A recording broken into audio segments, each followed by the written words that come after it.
अस्सलाम वालेकुम everyone, hope that all of you are doing well. आज हम डिस्कस करेंगे MGIT 662 final year project BBIT degree के पार्ट 2 के हवाले से। MGIT 661 फाइनल ईयर प्रोजेक्ट 1 का हमने प्रीवियस सेमेस्टर में काम किया था और अपने सारी असाइनमेंट्स के सॉल्यूशंस भी अपलोड किए थे, आप लोगों को सारी चीज़ों के बारे में गाइड भी किया था। हमारे जो प्रीवियस सेमेस्टर के MGIT 661 के स्टूडेंट्स और प्रीवियस सेमेस्टर में हमने जिनके MGIT 662 के प्रोजेक्ट्स बनाए थे उनको वाइवा की तैयारी करवाई थी, उनका प्रोजेक्ट जो क्लियर करवाया था, उनके सबके रिजल्ट्स आप देख सकते हैं। यहाँ पे हमारे पास स्क्रीनशॉट्स उनके अवेलेबल हैं। इस सेमेस्टर में भी इंशाल्लाह हम सारी असाइनमेंट्स के सॉल्यूशन बनाएंगे और आपको सारी चीज़ों के हवाले से गाइड करेंगे। ये MGTI 661 का रिजल्ट है, ये स्टूडेंट पास है। ये भी हमारे पास MGTI 661 पास है, ये MGTI 661 पास है, ठीक है। ये MGTI 662 ये भी पास है, ठीक है। उसके बाद नेक्स्ट MGT 661 एक्सेप्टेड पास हैं, ठीक है। नेक्स्ट हमारे पास स्टूडेंट MGT 661 पास हैं। ये बाकी सारे भी पास पास पास, ये सब रिजल्ट्स आपके सामने हैं। अल्हम्दुलिल्लाह हमारे सारे स्टूडेंट्स जिनके हमने 661 और 662 के प्रोजेक्ट्स बनाए थे वो सारे स्टूडेंट्स पास हुए थे। आप उन सब के रिजल्ट्स यहाँ पे देख सकते हैं, ठीक है। अभी असाइनमेंट की तरफ वापस आते हैं। अभी हम इंशाल्लाह इस सेमेस्टर के अंदर MGIT 662 फाइनल प्रोजेक्ट 2 का कोर्स कंप्लीट क्लियर करवाएंगे आपको, और उसके हवाले से जितनी भी गाइडलाइंस और जितनी भी चीज़ें होंगी वो आपको डिस्कस करेंगे। अभी हमारे पास असाइनमेंट नंबर 1 हो गई है, जिसमें हमने submission of organisational analysis report OAR बनानी है, ठीक है। इसकी असाइनमेंट फाइल हमारे पास अवेलेबल है। असाइनमेंट फाइल को डाउनलोड करते हैं और असाइनमेंट फाइल को देखते हैं कि इसके अंदर उन्होंने हमें क्या मेंशन किया, ठीक है। आपके पास असाइनमेंट नंबर 1 है। लास्ट डेट जो इसकी है वो दिसंबर 5 है, 5 दिसंबर इसकी लास्ट डेट है, ठीक है। उसके बाद submission of organisational analysis report, आपने इसके अंदर ऑर्गेनाइजेशनल एनालिसिस रिपोर्ट बनाई है। जिस तरह आपको पता है कि आपने पार्ट 1 के अंदर भी ऑर्गेनाइजेशनल एनालिसिस रिपोर्ट का कुछ पोर्शन किया था, जो कि आपने एनालिसिस ऑफ IT डिपार्टमेंट तक किया था। और उसके बाद अब हमने MGIT 662 के अंदर नेक्स्ट जो पार्ट है क्रिटिकल एनालिसिस करना है, पेस्ट एनालिसिस करना है, उस ऑर्गेनाइजेशन का स्वॉट एनालिसिस करना है, ठीक है। और देन आपने उसके बाद नेक्स्ट उसका कंक्लूजन, रिकमेंडेशंस और रेफरेंसेस वगैरह प्रोवाइड करने हैं, तो इंशाल्लाह आपकी submission of organisation analysis report complete हो जाएगी, ठीक है। इसके बाद आपने MS वर्ड के अंदर करवाना है अपनी वर्ड फाइल को सबमिट, और टॉपिक जो आपका है वो वही रहेगा जो कि MGIT 661 के अंदर जो ऑर्गेनाइजेशन आपने अप्रूव करवाई थी, उसी ऑर्गेनाइजेशन को आपने क्रिटिकल पेस्ट और स्वॉट एनालिसिस के लिए आगे लेके चलना है, ठीक है। वही अपनी उसी वर्किंग को, ठीक है। बाकी ये सारी गाइडलाइंस दी हुई हैं अदर के, आपने इन चीज़ों का ख्याल रखना है, कोई प्रॉब्लम नहीं करनी, कोई इशू हो नहीं है, आपने लेट नहीं जमा करवानी, ये वो, ठीक है। तो अभी हम चलते हैं जी अपने सोल्यूशन फाइल की तरफ। अभी हम फर्स्ट ऑफ ऑल आपको ये बता दें, अगर आप में से कोई भी स्टूडेंट अपना MGIT 662 का कोर्स हमसे पेड सर्विसेज में क्लियर करवाना चाहता है तो वो हमारे व्हाट्सएप नंबर के ऊपर कांटेक्ट कर सकता है। या आपको इसके अलावा कोई भी इशू आता है, कोई प्रॉब्लम है या किसी बात की समझ नहीं आती, या आपको कोई भी गाइडलाइंस चाहिए, तो आप हमारे व्हाट्सएप नंबर के ऊपर कांटेक्ट कर सकते हैं। इंशाल्लाह आपको ईच एंड एवरीथिंग के हवाले से इन डिटेल गाइड किया जाएगा और सारी चीज़ें बताई और समझाई जाएंगी, ठीक है। अभी हम चलते हैं इसके सॉल्यूशन फाइल हमने किस तरह रेडी करना है, ऑर्गेनाइजेशन एनालिसिस रिपोर्ट कैसे बनानी है, उसका हम फॉर्मेट जो है वो डिस्कस करेंगे। MGIT 662 का जो हमारे पास फॉर्मेट अवेलेबल है, हमने प्रोजेक्ट 2 सेकंड पार्ट के अंदर जो काम करना है उसके अंदर हमारे पास है जी title page. First of all हमारे पास टाइटल पेज आ जाता है। टाइटल पेज हमने बनाना है उसी तरह से जैसे हमने पहले बनाया था। आप नेम ऑफ ऑर्गेनाइजेशन लिखते हो, name of the student and student ID session लिखते हो, अपना date of final report submission लिखते हो, यूनिवर्सिटी का नेम और लोगो लगाते हो। उसके बाद आपने लेटर ऑफ अंडरटेकिंग लगाना होता है। लेटर ऑफ अंडरटेकिंग भी आपको याद होगा, आपने लास्ट सेमेस्टर में अटैच किया था। लेटर ऑफ अंडरटेकिंग ये वाला होता है।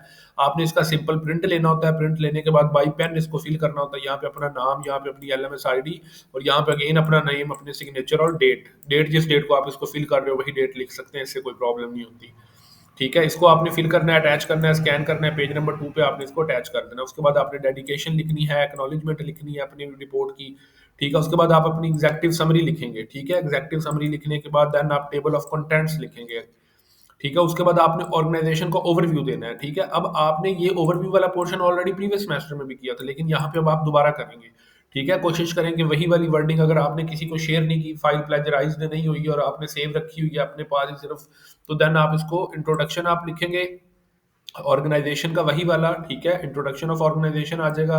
हेड ऑफिस का एड्रेस लिखेंगे आप, प्रोडक्ट लाइंस लिखेंगे और कंपटीटर्स लिखेंगे। उसके बाद आ जाता है कि क्रिटिकल एनालिसिस। अब आपने जो क्रिटिकल एनालिसिस लिखना है उस ऑर्गेनाइजेशन का 650 वर्ड्स तक, ठीक है, इसमें आपने क्या करना है कि उस ऑर्गेनाइजेशन के जो इंफॉर्मेशनल टेक्नोलॉजी में वर्किंग कर रही है, उसका जो डिपार्टमेंट है, उसके आपके जो कंसेप्ट्स हैं, जो कि आपने थ्योरीज में पढ़े हुए हैं और जो आपने रियल लाइफ में वहां पे फील किए हैं, उनको आपने आपस में आपने रिलेट करना है, एक तरह का कंपैरिजन करना है। और उसके अलावा आपने उनके आईटी डिपार्टमेंट की गुड थिंग्स और बैड थिंग्स को मेंशन करना है। क्रिटिकल एनालिसिस का मतलब होता है कि आप अच्छी बुरी सारी चीजें उसके अंदर जो आप फील करते हो आईटी डिपार्टमेंट में, वो आपने अपनी वर्डिंग में मेंशन करनी होती है। ठीक है, आप आईटी डिपार्टमेंट पे फोकस करोगे और उसके अलावा आप एक पैराग्राफ जो है वो जनरल क्रिटिकल एनालिसिस लिखोगे, ओवरऑल ऑर्गेनाइजेशन के बिजनेस के वाले से भी आप एक क्रिटिकल एनालिसिस का पैराग्राफ लिखोगे। उसके बाद आपके पास आ जाते हैं जी पेस्ट एनालिसिस। पेस्ट एनालिसिस जो आपका 1200 वर्ड्स तक होना चाहिए। पेस्ट एनालिसिस के अंदर चार चीजें शामिल होती हैं। पॉलिटिकल फैक्टर्स होते हैं, इकोनॉमिकल फैक्टर्स होते हैं, सोशल फैक्टर्स होते हैं, टेक्नोलॉजिकल फैक्टर्स होते हैं। ठीक है, ये चार चीजें होती हैं।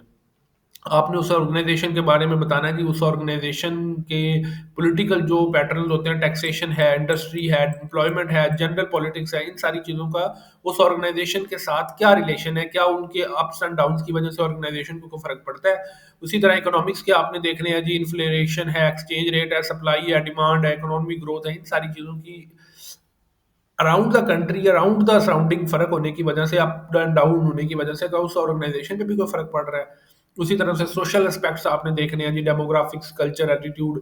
ये अब आपने जितनी भी चीज़ें लिखनी है, ये अब आपने सारी चीज़ें जो है वो ऑर्गेनाइजेशन के ओवरऑल पर्सपेक्टिव से लिखनी है। ये अब अपना फोकस जो है वो आईटी डिपार्टमेंट नहीं रखना आपने। ठीक है, तो उसके बाद आपने टेक्नोलॉजिकल के हिसाब से बताना है। ठीक है, देन उसके बाद आपने स्वॉट एनालिसिस लिखना है। स्वॉट एनालिसिस के अंदर भी आपके पास चार चीजें होती हैं। स्ट्रेंथ होती है, वीकनेस होती है, अपॉर्चुनिटीज होती है, थ्रेट्स होते हैं। ठीक है, ये चार चीजें होती हैं। आपने उस ऑर्गेनाइजेशन की स्ट्रेंथ बतानी होती है ओवरऑल, वीकनेस बतानी होती है ओवरऑल, अपॉर्चुनिटीज बतानी होती है ओवरऑल, थ्रेट्स बताने होते हैं ओवरऑल। ठीक है, उसके बाद आपके पास आ जाता है जी कंक्लूजन।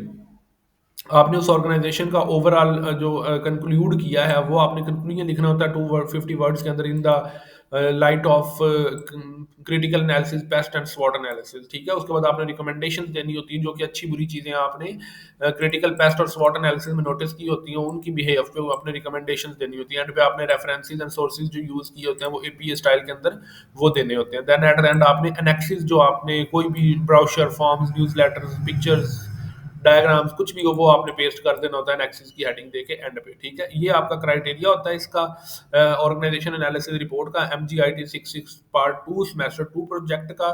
इसको आपने सारे को कंप्लीट करना है। अब आपके साथ एक बनी हुई फाइल जो है वो भी आपके साथ डिस्कस करते हैं, ताकि आपको आइडिया हो जाए कि आपकी ये जो वर्किंग है वो किस तरह से प्रोसीड होगी और कैसे आप इसका काम जो है वो 100% क्लियर करेंगे। ठीक है, तो इस हवाले से मजीद अगर आपका कोई क्वेश्चन हो या आपको कोई भी प्रॉब्लम हो तो आप हमारे व्हाट्सअप नंबर के ऊपर कॉन्टैक्ट कर सकते हैं। यहाँ पे आपने इस तरह से अपना टाइटल पेज बनाना है प्रॉपर, आसिम जाहिद कुरैशी। ठीक है, उसके बाद ये सबमिटेड टू। ठीक है, इस तरह उसके बाद आपने लेटर ऑफ अंडरटेकिंग अपना लगाना है प्रॉपर। ठीक है, उसके बाद आप डेडिकेशन लिखोगे, उसके बाद आप एक्नॉलेजमेंट लिखोगे, उसके बाद आप अपना एग्जेक्टिव समरी लिखोगे कंप्लीट।